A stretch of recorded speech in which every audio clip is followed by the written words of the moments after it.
आज की कहानी है सच्चा विश्वास।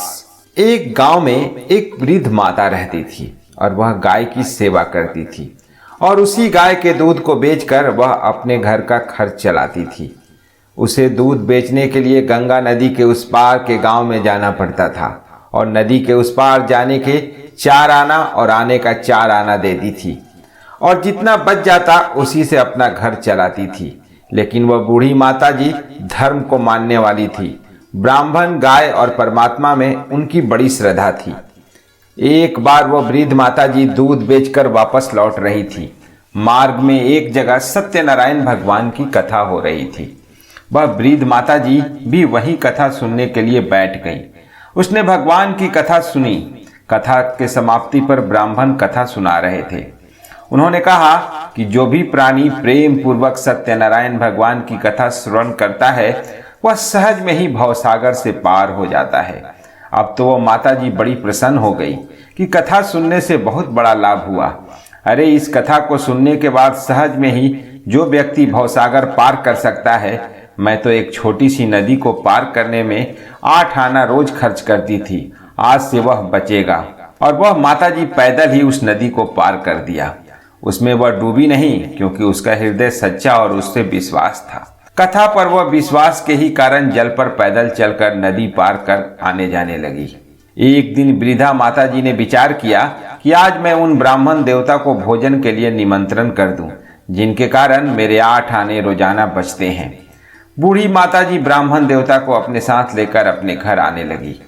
जिस तरफ नाव लगी थी उस मार्ग की तरफ ना जाकर दूसरी तरफ जा रही थी। पंडित जी ने कहा, माता जी, उस पार जाने के लिए नाव उस घाट में लगी है। माता जी ने कहा, अरे ब्राह्मण देवता, आप आइए तो। ब्राह्मण देवता मन में विचार किए कि शायद उनकी स्वयं की नाव किनारे लगी हो। आकर देखे तो आश्चर्य में पड़ गए। बोले, अरे माता जी, हम उस पार कैसे जाएंगे? यहाँ तो कोई नौका नहीं है। बूढ़ी माता ने कहा, आप आए तो। हाथ पकड़कर नदी में जाने लगी। वह तो पानी के ऊपर ऊपर चल रही थी और पंडित जी पानी में डूबे जा रहे थे। बूढ़ी माता ने पंडित जी को आज नदी पार कराया। पंडित जी उस पार पहुंचकर कहने लगे, माता जी, आपने तो आज हमें ऊपर पहुंचा दिया था। आप पानी के ऊपर कैसी चलती हो? कहाँ से यह विद्या सीखी हो? कोई जादू सीखी हो क्या?